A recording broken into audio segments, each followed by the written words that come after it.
Hi, I'm Jim of Trailblazer Coaching. Thanks for joining me for another episode of Trailblazer, hopefully Wisdom. No, Trailblazer Wisdom.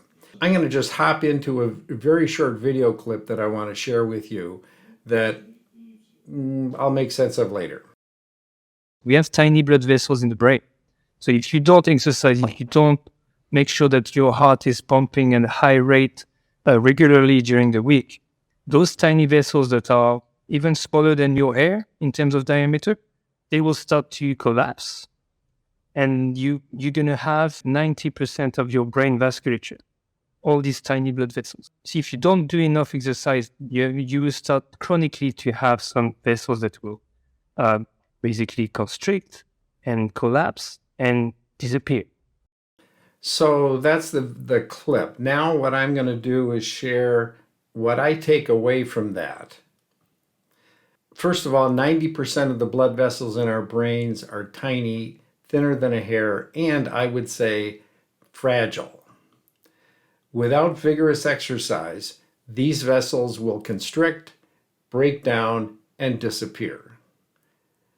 That process is fundamental to all forms of dementia and Alzheimer's disease. To some extent, it is inevitable and normal with age. But dementia and Alzheimer's disease are not inevitable. I think Dr. Axel used the word vigorous, at least I'm using it. So exercise is vigorous if our heart rate is 70 to 85% of our maximum heart rate. To identify that maximum, people recommend you subtract your age from 220. So for example, if you were 40, 220 minus 40 would be 180. That's your maximum heart rate. 70% of that would be 126. 85% of that would be 153. So your vigorous heart rate range would be 126 to 153.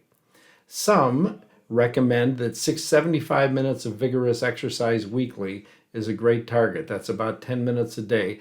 And I think they would emphasize, or Dr. Axel would emphasize, you want to do some of that every day. Dr. Axel later in the interview says that ideally you're doing that kind of program before you're 50.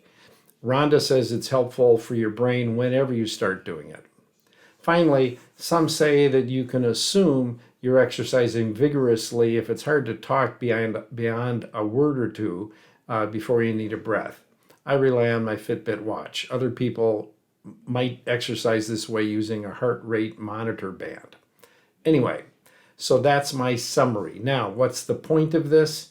The point of this, I don't have time to get into today other than the informational value of it, but I'll get into the point of it and how it relates to what I've been talking about lately in terms of the interest-based nervous system next time. So with that, I'm Jim Early of Trailblazer Coaching. Thanks for joining me for a little bit of science for a change. Have a great one. Catch you next time.